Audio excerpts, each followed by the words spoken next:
एक बड़ा सुंदर संवाद आता है। महाराज, एक काशी में जगेश्वर महादेव हैं। जम के बोलेंगे एक बार, जगेश्वर महादेव। अपन जय बोलते ना, जय जय जय जय जय। जगेश्वरेश्वर महादेव काशी में विराजते हैं। कभी मौका लगे, एक बड़ा सुंदर संवाद इसके अंतर्गत मिलता है कि एक बार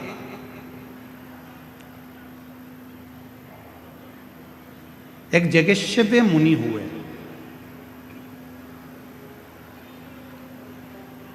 शिव के बड़े उपासक, भगवान शंकर की आराधना करना, साधना करना, अभिनय करना, निवेदन करना। 365 दिन में 365 तरह से भगवान शंकर की भक्ति करते हैं। जरा ध्यान देना, इस कथा पर थोड़ा आपका स्मरण होना चाहिए। कई लोग कहते हैं कि हमने शिवपुराण में ऐसा पढ़ा, कोई कहता है हमने शिवपुराण में ये नहीं पढ़ा, हमने शिवपुराण में ये नहीं पढ़ा कि बेलपत्र में शहद लगाना, हमने शिवपुराण में ये नहीं पढ़ा कि चढ़ा हुआ जल पीना, हमने शिवपुराण में ये नहीं पढ़ा कि ऐसा मत करना। याद रखना, हरि अनंत, हरि कथा अनंत। जैसे भगवान का स्वरूप अनंत है, हर कंकर में जैसे शंकर हैं, हरि की कथा भी अलग अलग।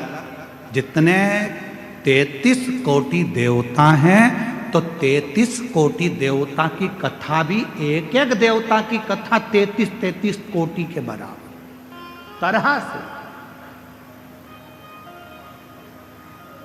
33 कोटि तरह से। अब जरा विचार करिएगा, एक देवता की कथा 33 कोटि तरह की, तो 33 कोटि देवता की कथा कितने तरह की होगी, जरा अंदाजा लगाइएगा। तो कई लोग कहते हैं हमने तो ये कथा सुनी नहीं, हमने तो ये कथा पढ़ी नहीं, हमने तो ये कथा पढ़ने में नहीं आई, हमें तो ये कथा सुनने में नहीं आई। तो सुनने में आएगी कहां से? भगवान की अनंत कथा और भगवान का अनंत स्वरूप, इसका वर्णन दुनिया में कोई नहीं कर सकता, स्वयं देवाधिदेव महादेव ही कर सकते, कोई ना। हमारा पूरा जीवन, हमारा पूरा समय हम विवादों में निकाल दिए, तो फिर हमारा जीवन व्यर्थ चलेगा, व्यर्थ निकल गया। उस जीवन को श्रेष्ठ कैसे बनाए? मान लो बहुत बड़ा रोग हमारी जिंदगी में आ गया, बहुत बड़ी बीमारी हमारी जिंदगी में आ गई, डॉक्टर की दवाई भी ले रहे हो, इलाज भी करवा रहे हो, जांचें भी करवा रहे हो, सब कुछ कर रहे हो, सब कुछ। उसके बाद भी यदि आराम नहीं लग रहा, उसके बाद भी अगर हमको हमारे शरीर में आराम नहीं लग रहा, तो फिर हम क्या करेंगे? बहुत सावधानी से सुनिएगा कथा को, ध्यान लगाइएगा जरा, बहुत सावधानी से।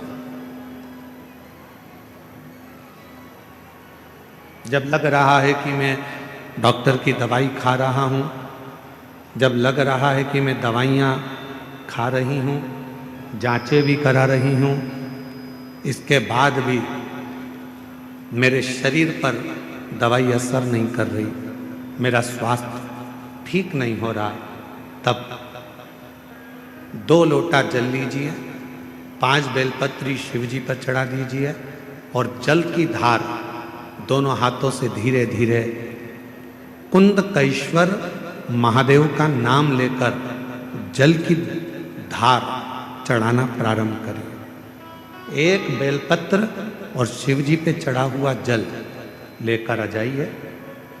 जल को सुबह पी लीजिए, बेलपत्र को प्रदोष काल के समय पर चबा चबा कर खाना प्रारंभ कर लीजिए। दवाई लगना चालू हो जाएगी, शरीर को आराम लगना प्रारंभ हो। दवा नहीं छोड़ना।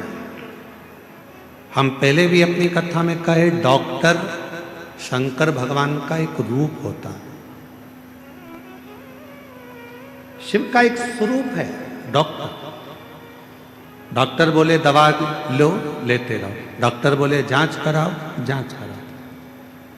डॉक्टर की दवा खाते खाते हमको दवा के साथ में थोड़ी सी भगवान देवादिदेव महादेव की दुआ की जरूरत है। दवा और दुआ दोनों साथ चलेगी तो तुम शीघ्र अतिशीघ्र स्वस्थ हो। कई लोग ऐसे भी हैं संसार में जो आडंबर में फंसे हुए हैं, ढोंग में फंसे हुए हैं, पाखंड में फंसे हुए हैं। किसी के यहाँ जाकर पूछ लिया कि मेरा शरीर में ऐसा हो गया, किसी ने कह दिया तुम्हारे रिश्तेदार ने ऐसा कर दिया, तुम्हारे परिवार वाले ने ऐसा कर दिया, इसलिए तुम्हारे साथ में ऐसा हो गया। हम उसके पीछे पड़ गए और हमने इलाज नहीं करवाया, आखिरी में हमारा शरीर और बेकार हो गया।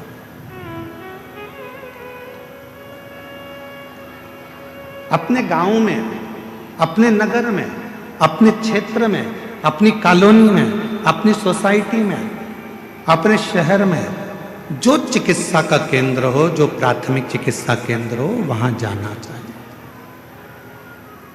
मेरे शिव किसी को खाली नहीं भेजे हैं जीवन में, सबका भंडार भरकर, सबको संपदा देकर। जरा विचार करिए, ये वो पवित्र धरा है जहां बेजू ग्वाले ने भगवान शंकर के शिवलिंग को माता पार्वती जी के, माँ आद्य शक्ति माता सती के हृदय में ले जाकर रख दिया था। लंका का राजा रावण देखकर थकित रह गया था, तो क्रोध में आकर लंका के राजा रावण ने उस शिवलिंग को अपने अंगूठे से जमीन में धंसाना प्रारंभ कर दिया।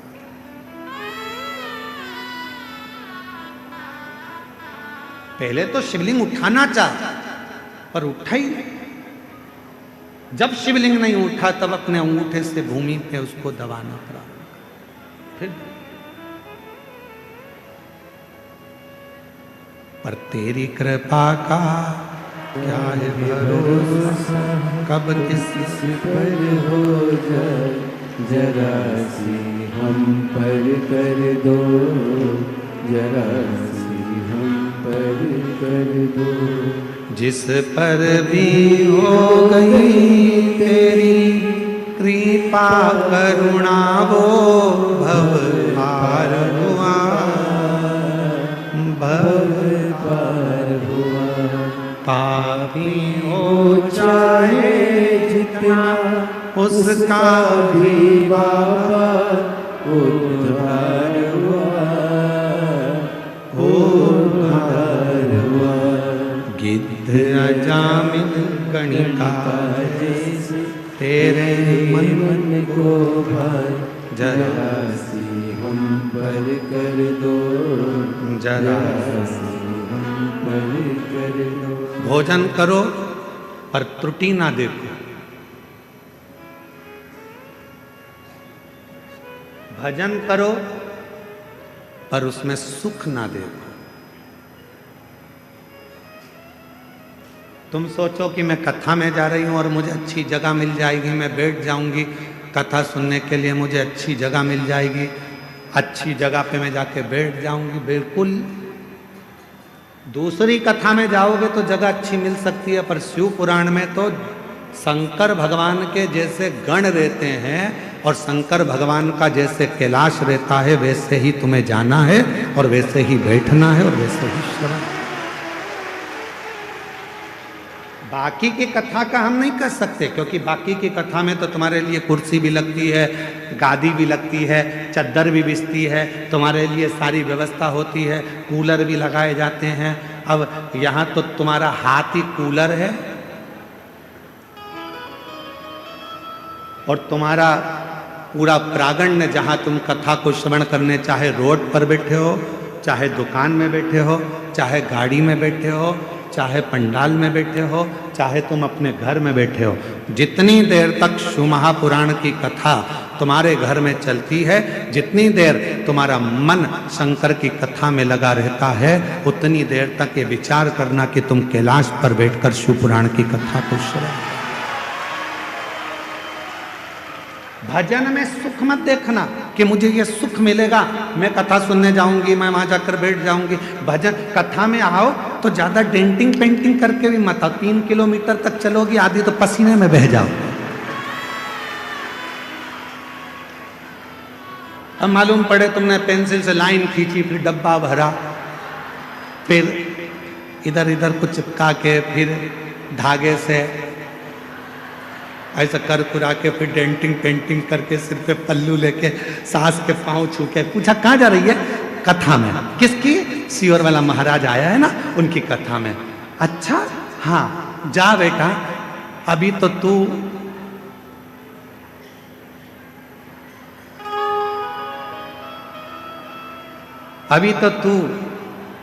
बहुत सुंदर बनकर जा रही है।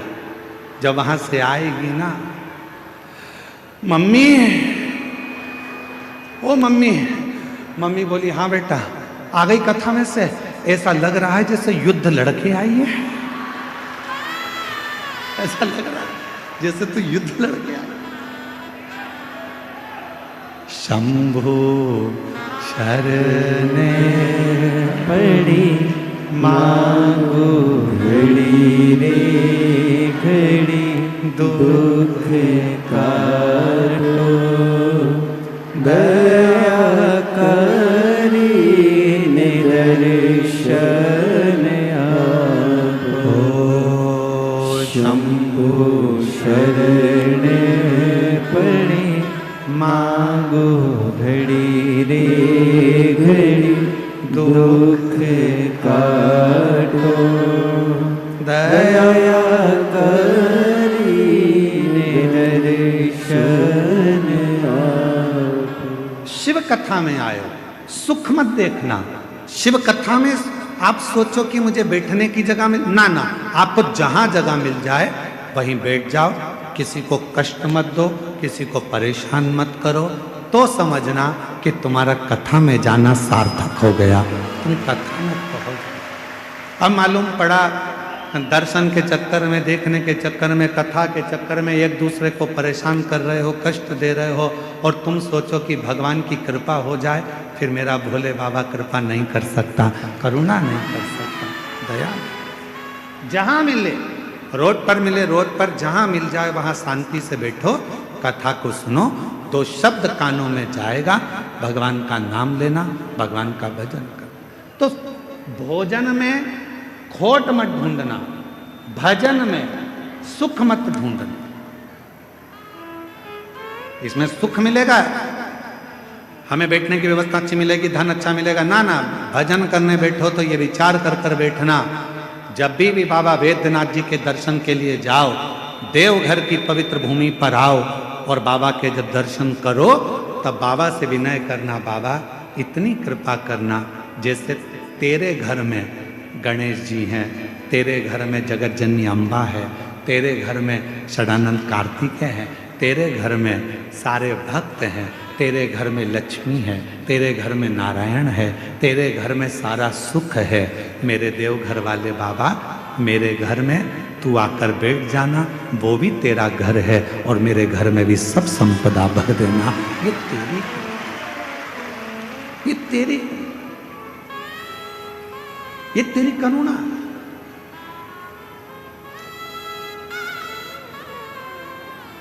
महाराज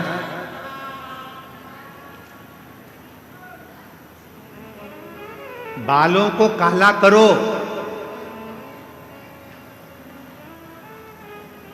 मना नहीं है। बालों को काला करो मना नहीं है, पर बालों के चक्कर में गालों को काला करो ये ठीक नहीं है।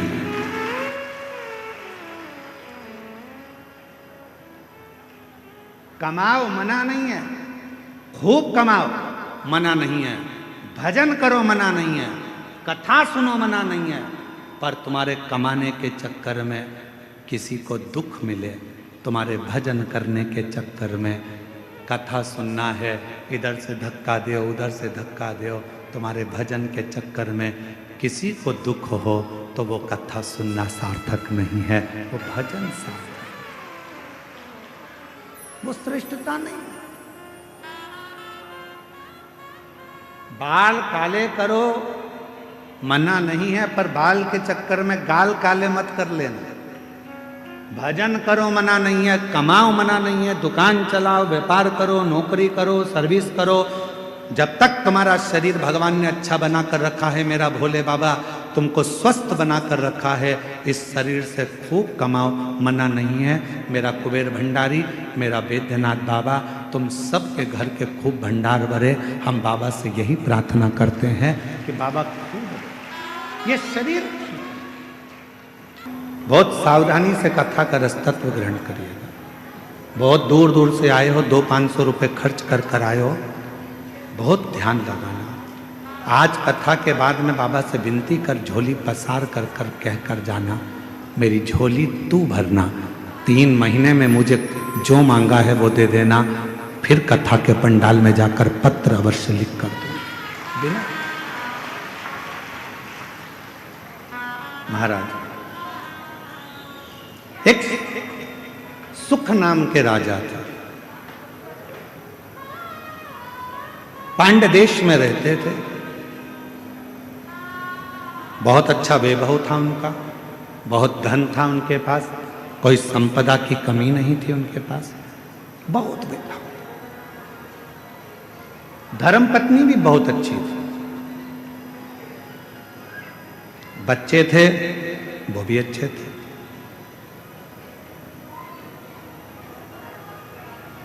चारों तरफ उसका राज्य फैला हुआ था, पर एक बार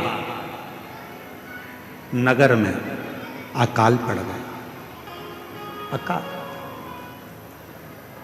वृक्ष फल नहीं देते, अन्न नहीं होता, पीने का पानी नहीं है।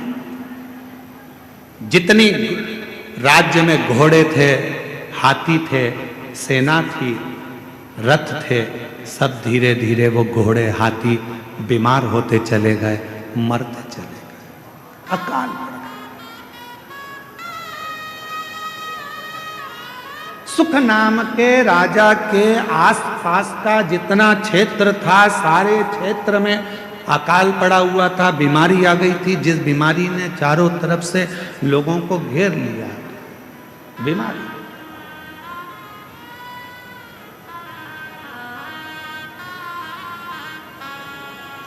जब बीमारी आती है तो कुछ सिखा के जाती है। कोरोना बीमारी आई थी, पूरे देश को, पूरे राष्ट्र को, पूरे विश्व को हिलाकर रख दिया था। कपड़े की दुकान पर, शोरूम पर कपड़े भरे की भरे रह गए थे, और एक छोटा सा मास्क जिसकी कोई कीमत नहीं थी, 5 रुपए का, वो लोगों के मुख पर आ गया था, और करोड़ों रुपए का कपड़ा फैक्ट्री में बना बनाया रह गया। कोरोना बीमारी ने ये दिखाया, कोरोना बीमारी ने सिखाया कि किसी को हल्के में मत लेना, किसी को कमजोर मत समझना। कब किससे कहां पाला पड़ सकता है कोई मालूम नहीं है। लोग समझते हैं गरीब है, लोग समझते हैं ऐसा है, अनपढ़ है, बेकार है, गरीब है, लोग उसको धुतकारते हैं, हटाते हैं, पूछते नहीं है, समझते नहीं है। तुम क्या सोच के बैठे हो कि जिंदगी में वो हमेशा गरीब ही रहेगा? शिव पुराण की कथा कहती है, अगर मेरे बाबा देवाधिदेव महादेव के भजन में वो लग गया, भले गरीब है, तुमने नहीं पूछा, सम्मान नहीं दिया, आदर नहीं किया, सत्कार नहीं किया, उसको कुछ भी नहीं किया तुम लोगों ने, और वो गरीब था, गरीब था, गरीब था, और एक दिन वो शिव पुराण की कथा में पहुंच गया, और उसने अपने मंदिर में 1 लोटा जल चढ़ाना प्रारंभ कर दिया, और एक दिन मेरे महादेव ने उसका हाथ पकड़कर उसे उन्नति की सीढ़ी पर चढ़ा दिया। तो एक दिन तुमको भी उसके हाथ जोड़ना पड़ सकता है। और देखा, इस व्यासपीठ ने 30 साल में, 30 साल कथा के इस पड़ाव में चल रहे हैं, और 30 साल इस कथा को होते चले गए। 30 साल में हमने देखा, जो बहुत साधारण सा था, लोग उसको गिनते नहीं थे, हटा देते थे, धक्का मार देते थे, अपशब्द कह देते थे, वो एक दिन इतने सिंहासन पर जाकर बैठ गया कि अब उससे मिलने के लिए लोगों को टाइम लेना पड़ता है। समझ, कौन छोटा कब बढ़ जाएगा, कोई भरोसा। कोई बहुत दादा बनता है, पहलवान बनता है, बहुत सूरमा बनता है, एक दिन शरीर में ना जाने कौन सा रोग लग जाएगा, पलंग पर पड़ा रह जाएगा। इसलिए न तन का अहंकार करो, ना धन का अहंकार करो। यदि अहंकार करना ही है तो अपने देव अधिदेव महादेव की भक्ति का अहंकार करो, शिव भक्ति का। बड़े बड़े सूरमा भी सैया पर लेट जाते हैं,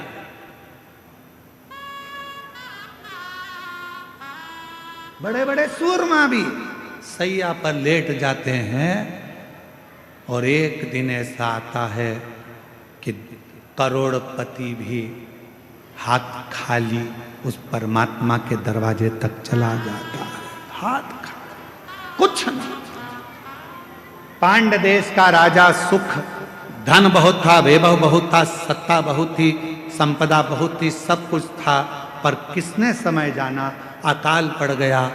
राज्य के हाथी घोड़ा सब मर गए, बीमारियां लग गई, लोग होन बीमार पड़ने लगे, मरने लगे।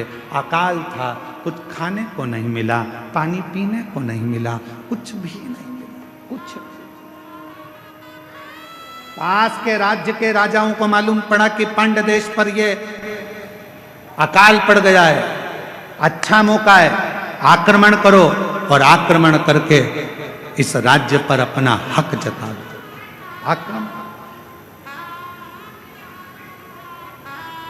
आक्रमण करो और इस पूरे राज्य पर अपना हक कर लो, पूरे राज्य। ध्यान देना थोड़ा सा, बहुत सावधानी का कथा है आज की, बहुत सावधानी। सुख के साथी हजारों हैं, जब दुख पड़ा तब धन के साथी हजारों हैं, जब धन ही नहीं तो। श्री राम के संग हजारों सखा, वनवास हुआ तब। माता सीता के संग हजारों सखी, हरण हुआ तब। बावारी दुनिया मतलब की दुनिया में किसी का, किसका कौन है, किसी का कोई। महाराज राजा सुख केवल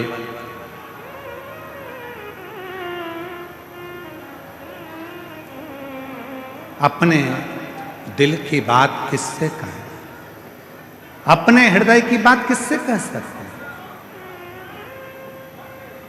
किससे अपने मन का भाव कहें। एक वो सुंदर लाइन का स्मरण आता है, मेरा तू ही तो हमदर्द है, जिसे हर दर्द कहता हूँ।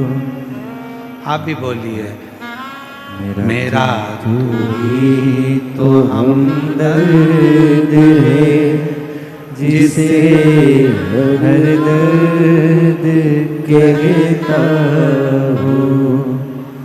दुनिया के आगे प्रभु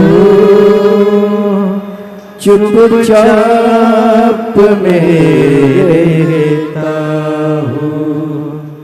दुनिया के आगे प्रभु चुपचाप में रहता हूँ। मेरा तू ही तो हमदर्द है, जिसे हर दर्द कहता हूँ। मेरा तू ही तो हमदर्द है, जिसे हर दर्द कहता हूँ। किससे कहोगे जाके? जीवन में थोड़ा दुख आएगा, तकलीफ आएगी, कष्ट आएगा, किसको कहोगे? किसको कहोगे? पड़ोसी से कहोगे तो लोग कहेंगे पहले तो फूली फिरती थी, अब जगत में रोती फिरती है। रिश्तेदारों से कहोगे तो लोग कह देंगे पहले तो जगत में घूमती फिरती थी, अब रोती फिरती है। किससे कहेंगे? मेरा तू ही तो हमदर्द है जिसे हर दर्द कहता हूँ। बाबा, ओ देवघर वाले, ओ काशी वाले,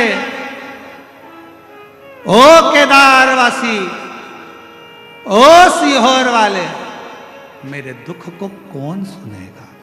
मेरे महाकाल बाबा, तुझे ही तो पुकारा है। मेरा तू ही तो हमदर्द है जिसे हर दर्द कहता। बाबा, बहुत दिन से खाली झोली है बाबा, बहुत पुकार रहा हूं बाबा।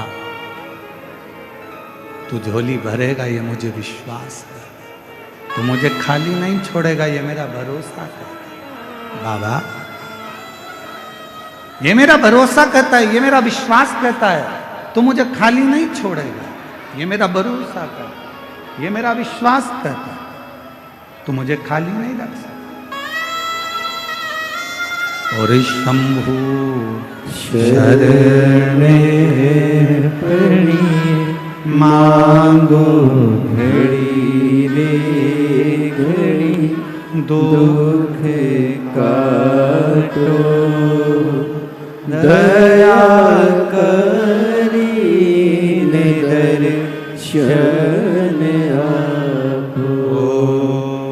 शंभु कथा कह रही है, बाबा का सुंदर कथा वर्णन कर रही है। सुख नाम का राजा, संपदा बहुत थी पर अकाल पड़ गया और उस अकाल में सब कुछ चले गया। सब कुछ समाप्त।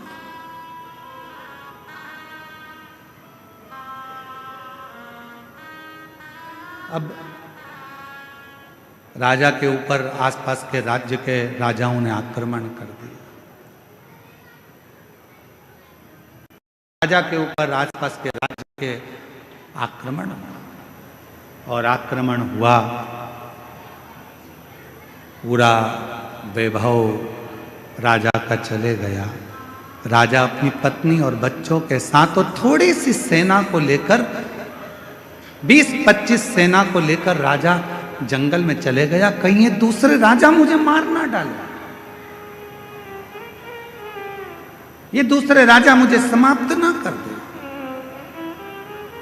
चले गया दूसरे वन के अंदर गया। राजा देखा कुछ खाने पीने को मिलता नहीं, प्राप्त नहीं।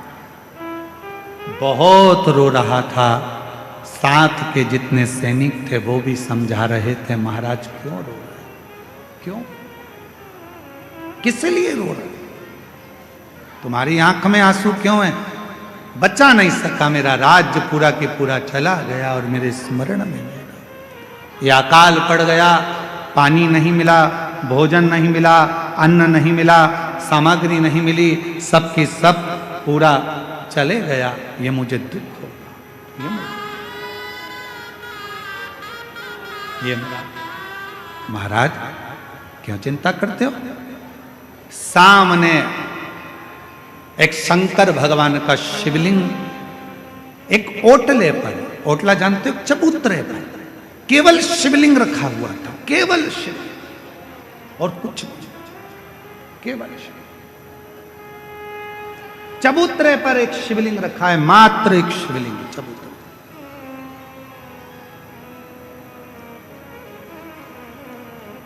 सुख राजा क्या देखता है कि वहां से एक कोई पथिक जल चढ़ाकर जल लेकर आ रहा था। वो जल राजा के पास आया। राजन, पथिक ने पूछा तुम कौन हो? आप कौन हो? पथिक पूछ रहा है आप कौन हो? राजा कहता है कि मैं पांड्य देश का राजा हूं और अकाल पड़ने के कारण बस ये सब हो गया, धन चले गया, वैभव चले गया, सत्ता चली गई, सब गया और मैं यहाँ आया। दूसरे राजा मुझे मार ना दें, इसलिए मैं इस वन में छुप कर बैठा हूं। क्यों चिंता करते हो? ले राजन, शिव का चढ़ा हुआ जल है, थोड़ा सा पी लो। राजा ने कहा, शिव का चढ़ा हुआ जल? हाँ। राजा ने हाथ रोका और पथिक से कहा कि मैं कभी किसी का बुरा नहीं किया, मैंने कभी किसी के लिए गलत नहीं किया, मैंने कभी किसी को अपशब्द नहीं किया, फिर मेरे साथ ऐसा कैसे हो गया? और आप कह रहे हो कि हुआ मैं जल पी लूं?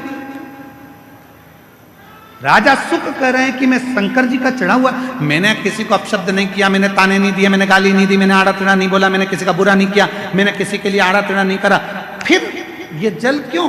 मैंने तो बुरा नहीं किया, फिर मेरा बुरा कैसे हो गया? ये बुरा हुआ कैसे? पथिक ने कहा, महाराज ये आज का नहीं है, ये पूर्व का है, पूर्व का। महाराज तुमको लगता है कि यह आज का? नहीं महाराज, ये पूर्व का। और हम पहले भी कहे, कोई पिछले जन्म के अच्छे कर्म मुझे बाबा तेरा साथ मिला, कोई पिछले जन्म के अच्छे कर्म मुझे बाबा तेरा साथ मिला। जहाँ सारी दुनिया झुकती है, जहाँ सारी दुनिया झुकती है, मुझे वो आली दरबार मिला, दरबार मिला। कोई पिछले जन्म के अच्छे कर्म मुझे बाबा तेरा साथ मिला, कोई पिछले जन्म के अच्छे कर्म मुझे बाबा तेरा साथ मिला। कोई पूर्व का अच्छा कर्म होगा, कोई पिछला जन्म अच्छा होगा, जो बाबा की इस पवित्र नगरी देवघर में शिव महापुराण की कथा श्रवण करने के लिए आप और हम बैठे हैं। कोई पूर्व का जन्म अच्छा होगा, कोई पिछला जन्म हमारा अच्छा होगा, जो इस पवित्र धरा पर पवित्र कथा का रस तत्व हम ग्रहण करें। आप और हम सुन रहे। महाराज, राजा सुख, आपके पूर्व का जन्म का भान होगा। इस जन्म में तो तुमने कोई बुरा नहीं करा। कई लोग कहते हैं मेरे पास में इतना धन था, मेरे पास ऐसा वैभव था, मेरे पास इतना सामान था, मेरे पास इतनी सत्ता थी, चला गया। जैसे एक पत्र आया था बीच में, एक पत्र अपन ने पढ़ा था, यहीं कोई सा गांव का था, तो वहाँ उस पत्र में अपन ने पढ़ा था कि वो उसके शोरूम में आग लग गया, पूरा इलेक्ट्रॉनिक सामान 1 करोड़ रुपए का, 1.5 करोड़ रुपए का जल गया।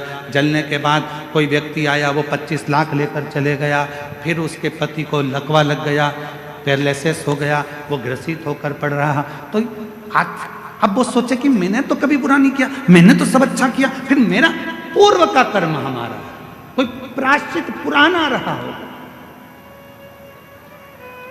जल चढ़ाना मत छोड़ना, शिव को 1 लोटा जल चढ़ाना मत छोड़ना। कितना भी दुख आ जाए, कितनी भी तकलीफ आ जाए, कितना भी कष्ट आ जाए, कितनी भी परेशानी आ जाए, अगर तुम्हारी कितनी भी परेशानी हो, कितना भी कष्ट हो, कितनी भी बीमारी हो, कितना भी दुख हो, कितनी भी तकलीफ हो, तुमने अगर 1 लोटा जल चढ़ाना नहीं छोड़ा तो निश्चित है तुम्हारे पिछले जन्म का जो कर्म है वो धीरे धीरे कट जाएगा और तुम्हारी जिंदगी फिर अच्छी हो जाएगी।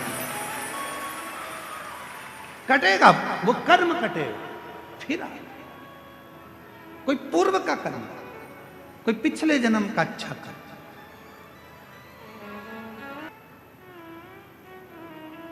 सुख तुम्हारे पूर्व जन्म का कोई भान होगा, पूर्व जन्म का, पूर्व जन्म।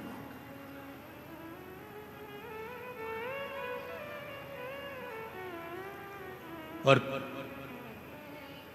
कोई पिछले जन्म के अच्छे कर्म मुझे बाबा तेरा साथ मिला।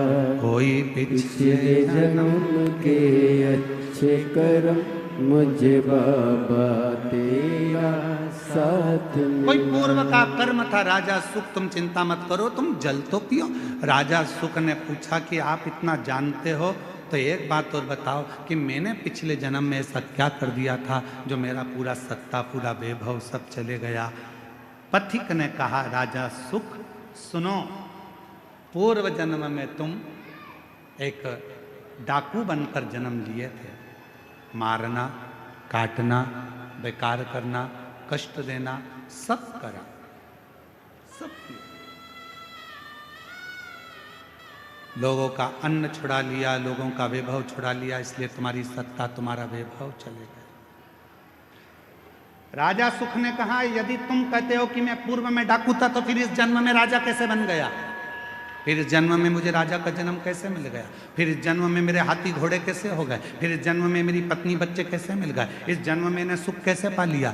तब पथिक ने कहा महाराज तुमने जिंदगी में एक काम करा, तुम भले डाकू बने, एक बार तुम्हारे शरीर में रोग हो गया, रोग होने के कारण तुम वन में औषधि ढूंढने गए।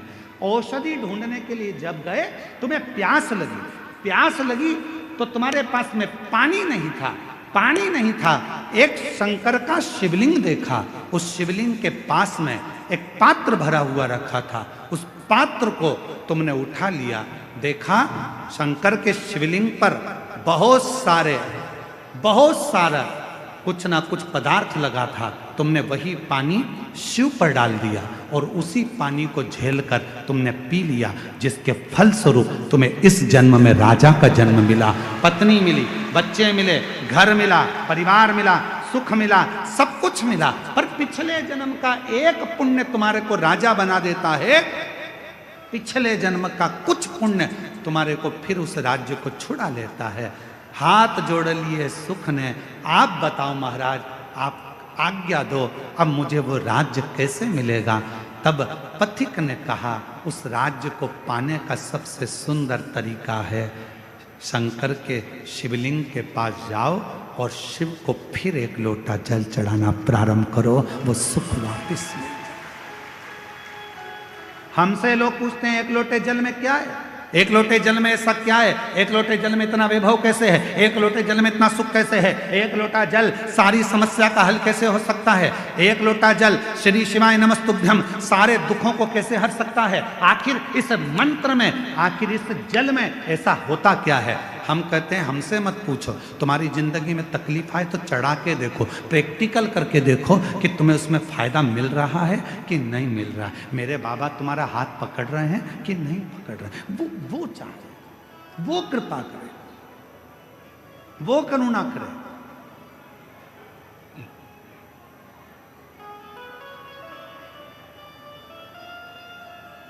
जीवन का जो सुख है ऐसे ही नहीं मिला है। कई लोग कहते हैं हम तो भगवान के मंदिर जाते हैं, हम भगवान का भजन करते हैं, हम भगवान का स्मरण करते हैं, उसके बाद भी मेरे शरीर में इतना बड़ा रोग हो गया, इसके बाद भी मुझे तकलीफ आ गई, इसके बाद भी मुझे दुख आ गया, इसके बाद भी मुझे कष्ट आ गया।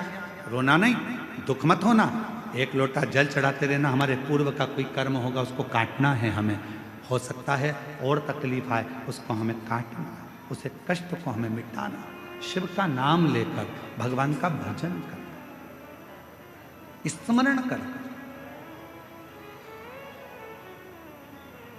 और ये भजन के बल पर ही जीता जा सकता है महाराज। यदि आप लोगों में से कोई काशी गया होगा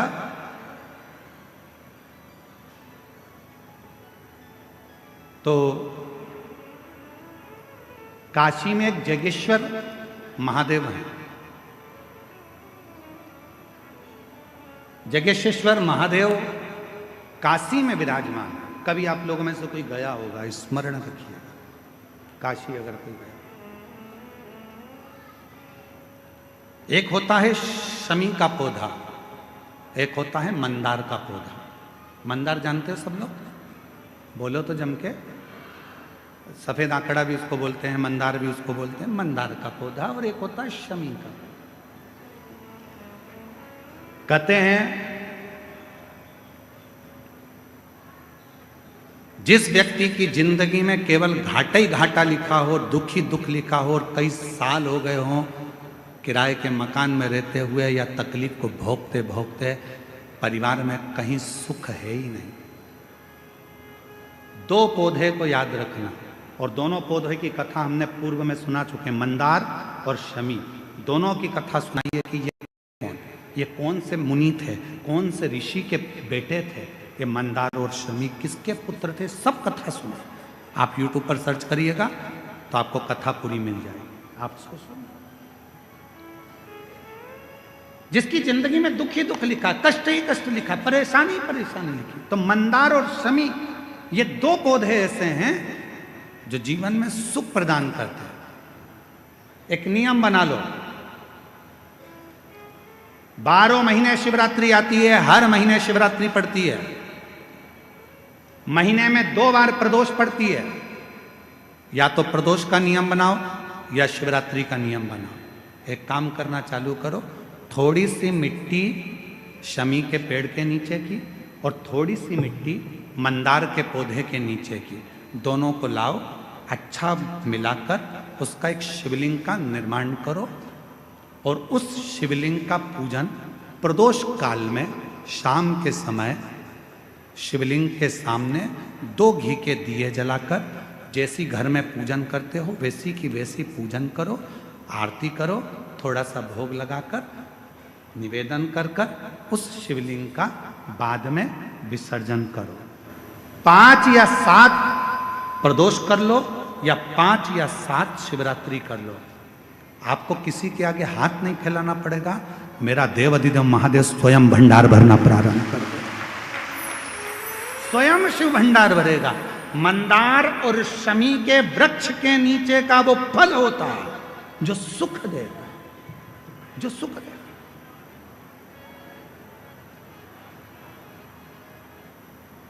जो हमें आनंद प्रदान करता है।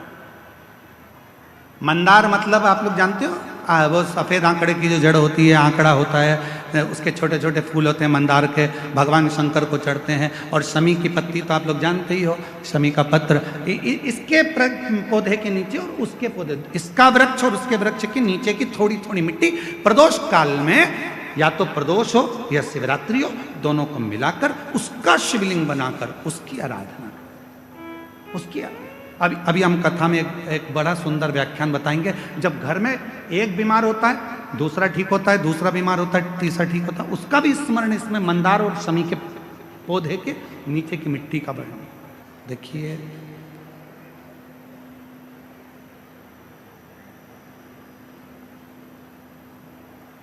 एकदम सीधा सीधा सीधा सीधा रास्ता यदि है तो समझ लेना कि आपको मंजिल मिलने वाली नहीं। मानव का शरीर, मनुष्य की देह चल नहीं रहा। मानव का शरीर, मनुष्य की देह जब हमको मिलती है और मानव का शरीर जब आपको और हमको प्राप्त होता है,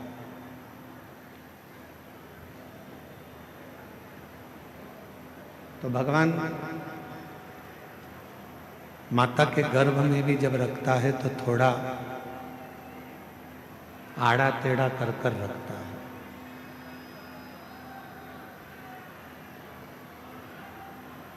भगवान जब माता के गर्भ में रखता है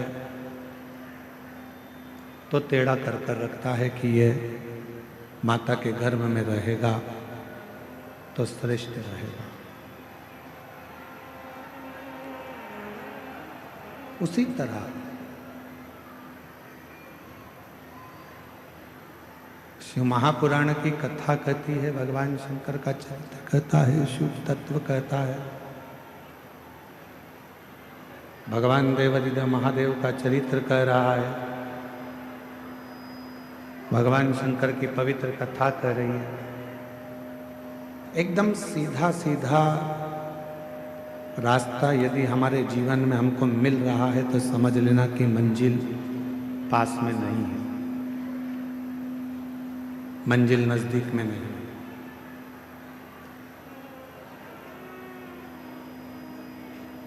सरलता में कभी सफलता नहीं। कोई चीज सरलता से मिल गई तो समझ लेना कि इसमें सफलता नहीं। पढ़ाई करने बैठे हो, विद्या अध्ययन करने बैठे हो, पढ़ रहे हो, एक बार सफलता नहीं मिली, फिर दूसरी बार पढ़ाई करी, फिर सफलता नहीं मिली तो फिर तीसरी बार पढ़ाई करी। बक्से चलाओ, बक्से नहीं चल रहे हैं कहीं के भी। एक बार सफलता नहीं मिली, 2 बार सफलता नहीं मिली, 3 बार सफलता नहीं मिली। कई लोग ऐसे होते हैं कि जो सोचते हैं कि मैंने एक बार अगर पढ़ लिया तो मुझे सफलता मिलना चाहिए,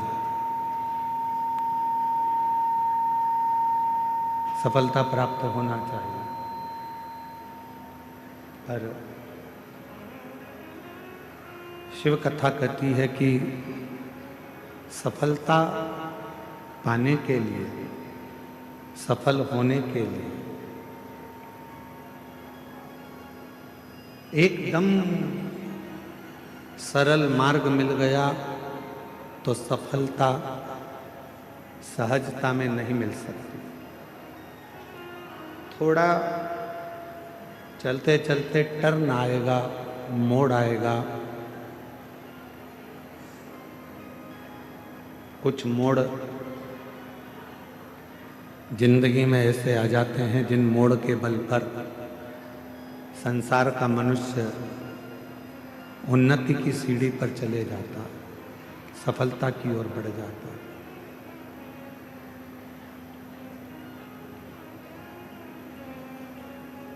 मेरा बेटा बेटियों से निवेदन है, मेरी जीजियों से निवेदन है, मेरे जीजाओं से निवेदन, ये नहीं चल रहे हैं,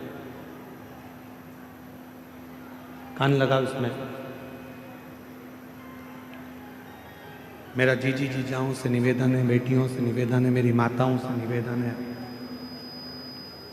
मेरे भाई बहन से निवेदन है कि जिंदगी में यदि मानव का देह मिला है और मनुष्य का शरीर मिला है,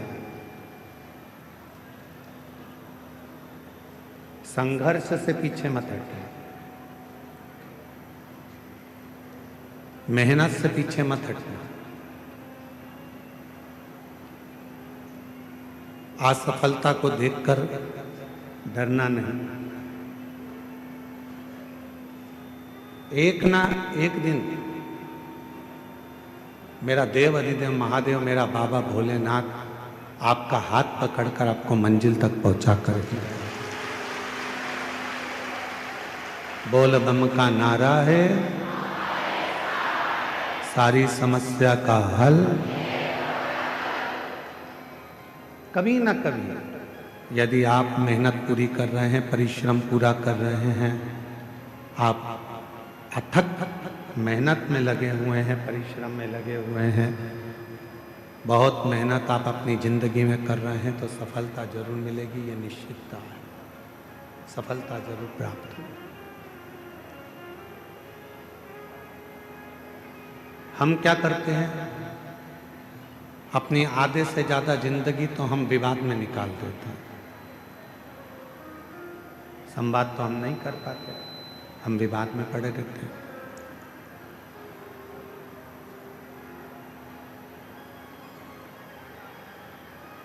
आवाज नहीं जा रही है पंडाल में। आधे से ज्यादा जिंदगी हम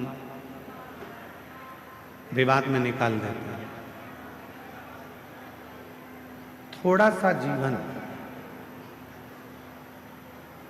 कुछ जीवन ऐसा होता है जिसको हम संवाद में निकालते हैं।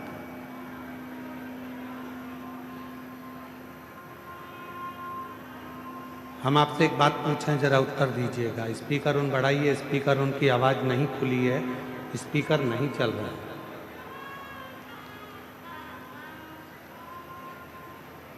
एक बात आपसे पूछें, उत्तर दीजिएगा।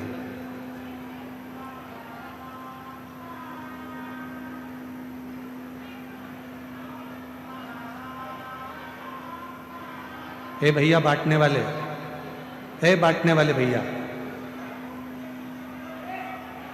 जो लोग रोड पर बैठे हैं, गर्मी में बैठे हैं, उधर बांटो।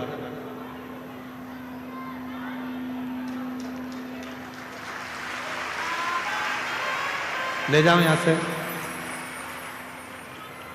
जो लोग रोड पे बैठे हैं, गर्मी में बैठे हैं, धूप में बैठे हैं, उनको दीजिए। मेरी जीजियां अपने साथ में 2 पानी की बोतल लाई हैं।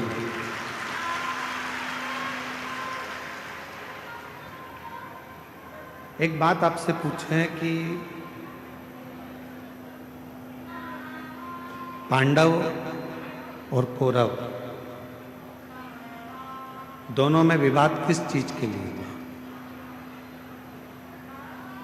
कोई गाड़ी के लिए विवाद हुआ क्या? घोड़ों के लिए विवाद हुआ क्या? सोना चांदी के लिए विवाद हुआ क्या? कौरव और पांडवों में विवाद हुआ तो केवल जमीन के लिए विवाद हुआ, केवल जमीन के लिए।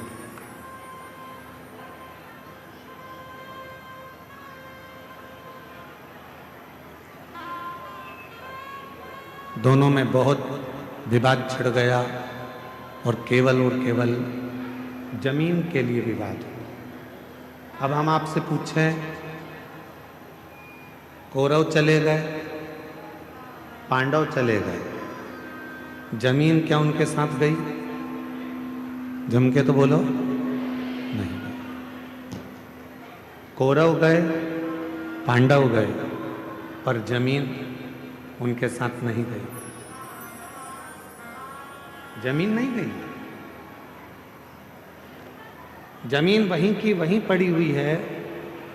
जमीन वहीं की वहीं है, जमीन कहीं नहीं गई, जमीन वहीं की वहीं रह गई। कौरव चले गए, पांडव चले गए, जमीन वहीं की वहीं पर छूट गई, वहीं छूट गई। कितना लड़े, कितना विवाद हुआ,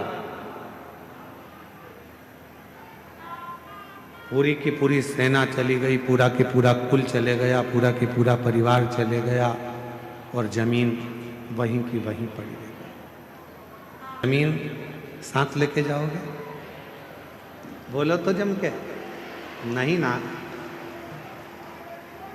तो जहां जगह मिले, जैसी जगह मिले, जितनी देर बाबा का ये कथा मिल रहा है, 2 मिनट, 5 मिनट, आधा घंटा, 15 मिनट, 20 मिनट, 25 मिनट, जो मिल जाए, बाबा की उस कथा को दिल से सुनो, दिल से श्रवण कर लो, अपनी जिंदगी को धन्य बना लो, सार्थक बना लो, अपना जीवन धन्य कर लो।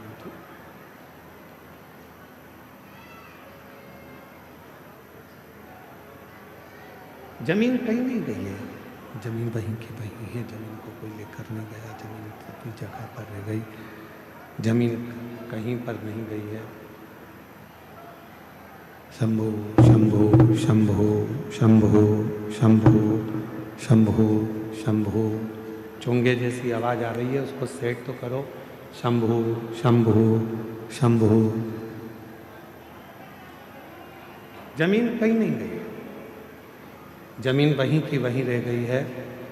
कौरव चले गए, पांडव चले गए, पर जमीन वहीं है।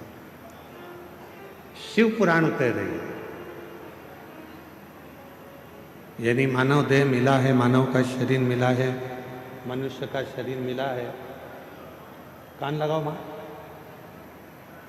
मानव का शरीर मिला है, मानव की देह मिली है, मनुष्य की देह अगर प्राप्त हुई है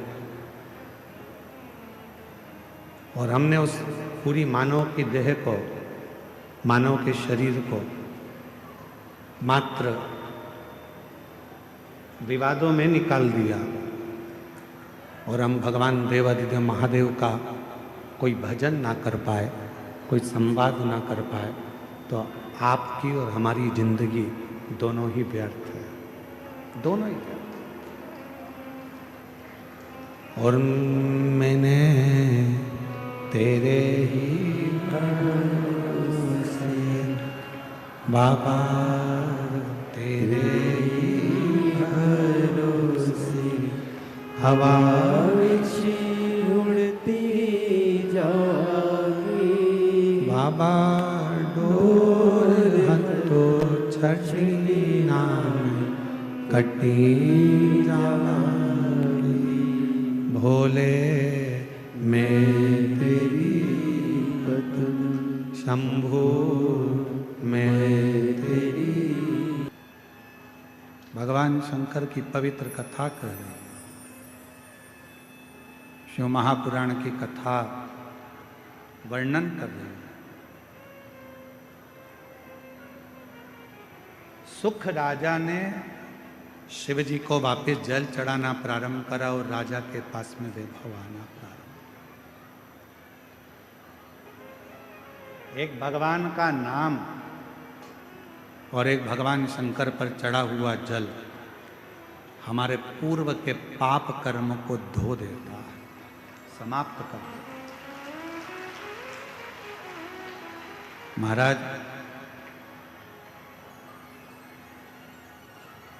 जगदीशेश्वर महादेव का जो मंदिर है काशी में, जब व्यक्ति के जीवन में कहीं पर किसी भी रूप में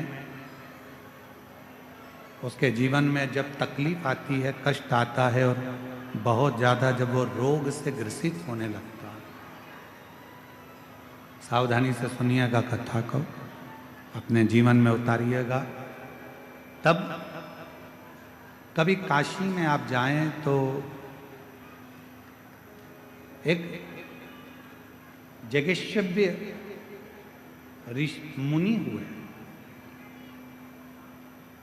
365 दिन 365 तरह से शिव जी की आराधना करते,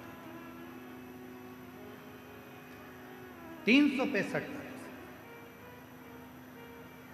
एक बार भगवान जब काशी से बहुत दूर चले गए, मंदार पर्वत पर काशी नहीं आए, तब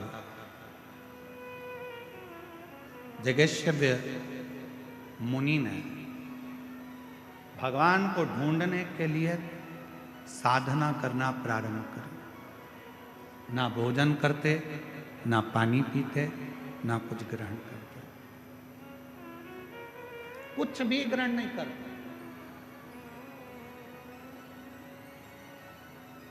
शिव महापुराण की कथा स्कंद पुराण का काशी खंड कहता है। स्कंद पुराण के काशी खंड में वर्णन आता है कि भगवान देवादिदेव महादेव महाकाल राजा, मेरे शंभु, मेरे त्रिकालदर्शी, मेरे कैलाशी अविनाशी, जब मंदार पर्वत पे से, कैलाश पर्वत पे से जब भगवान शंकर पहली बार काशी में जब प्रवेश करे थे, तब जगेश्व्य मुनि के पास भगवान शिव मिलने के लिए। क्यों? कारण क्या हुआ ऐसा कि भगवान शंकर सबसे पहले काशी में आकर जगेश्व्य मुनि के पास पहुंचे? उसका कारण क्या था? उसका एक कारण था कि मुनि 365 तरह की पूजा, 365 तरह का तप, साधना, योग मुनि करते थे। 365।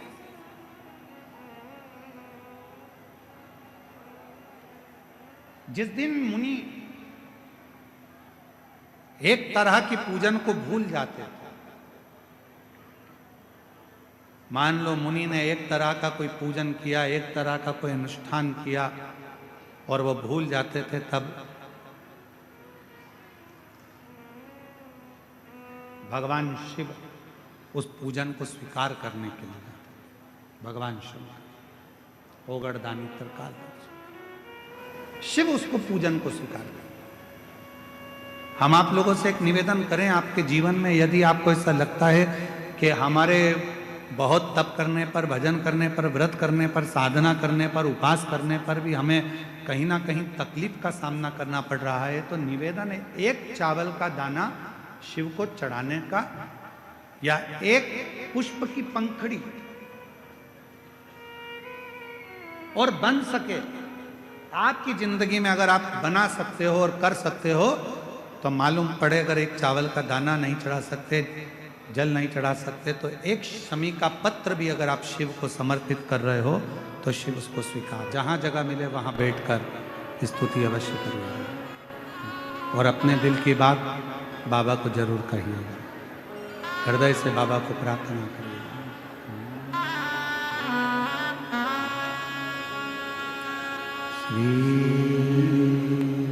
शिवाय नमस्तु श्री शिवाय नमस्तु श्री शिवाय नमस्तु श्री शिवाय नमस्तु श्री शिवाय नमस्तु।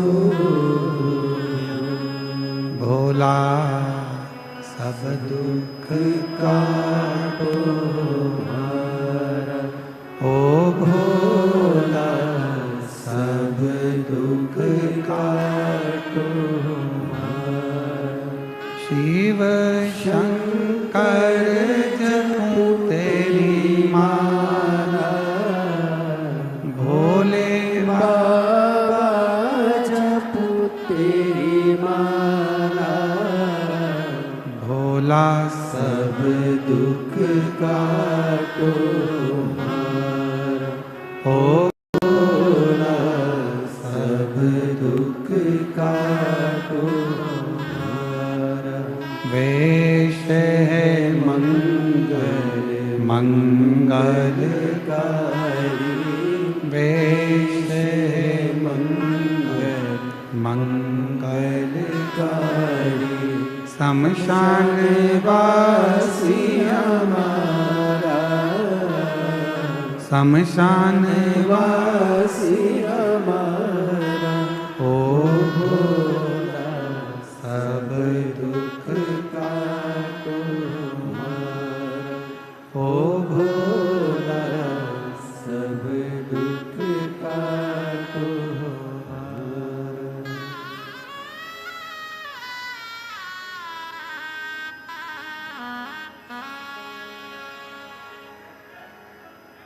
बाबा देवाधिदेव महादेव की पवित्र कथा कर रही।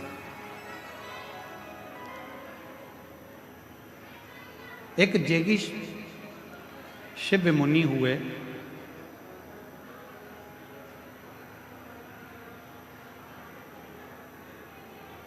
जेगी शिव मुनि एक ऐसे मुनि जो भगवान शंकर का पूजन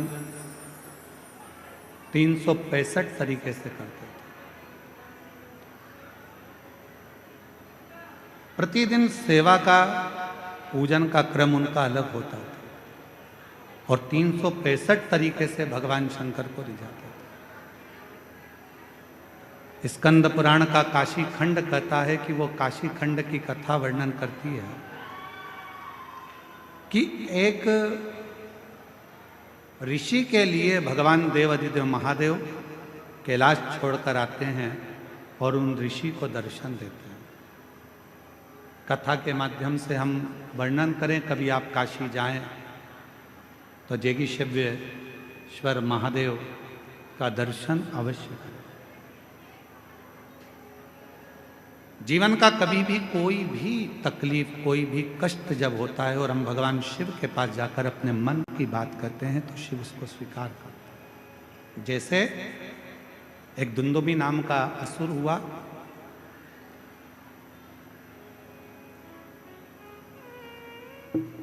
पूरे नगर में जितने भी कोई भगवान का यज्ञ करने वाला हो, अनुष्ठान करने वाला हो, भजन करने वाला हो, कीर्तन करने वाला हो, मंत्र जाप करने वाला हो, उसको पकड़कर समाप्त कर देता था। एक छोटा सा ब्राह्मण का बालक था, शिव का परम उपासक था। उसको भय था कि दुंदुभि नाम का असुर सबको मार देता है, मेरे पिता को मार दिया, मेरी माता को मार दिया, मेरे परिवार को पूरा नष्ट कर दिया, तो मुझे लगता है कि वो मुझे भी मार देगा। एक बार भूलवश बेलपत्र के पेड़ के नीचे वो बैठकर भगवान शंकर की एक पार्थिव लिंग का पूजन कर रहा था, पार्थिव लिंग का अनुष्ठान कर रहा था। और पार्थिव लिंग पूजन कर कर बस वो बैठा ही था, इतने में वो दुंदुभि नाम का असुर एक सिंह के रूप में आ गया, शेर के रूप में। और जो वो असुर आया इस बालक को खाने के लिए, मारने के लिए, वृक्ष के नीचे बैठकर शिव का नाम का उच्चारण कर रहा था। बेलपत्र का एक पत्र उसके मस्तक पर आकर गिर गया। इतने में भगवान देव अधिदेव महादेव पार्थिव लिंग में से प्रकट हो गए और उस सिंह को, उस शेर को समाप्त कर दिया और शिव जी का नाम बृगरेश्वर महादेव पड़ गया। शिव बृगरेश्वर महादेव के रूप में शिव कथा कहती है, विदल और उत्पल दो असुर मां पार्वती जी की सुंदरता देखकर उनकी ओर ललायित हुए। पार्वती जी ने कुंदुक का प्रहार कर कर विदल और उत्पल को मार दिया। वो कुंदुक भगवान देवाधिदेव महादेव के चरणों में जाकर लगा तो शिव जी का नाम कुंदकेश्वर महादेव। शिव महापुराण की कथा में कुंदकेश्वर नाम की बड़ी महत्वता है।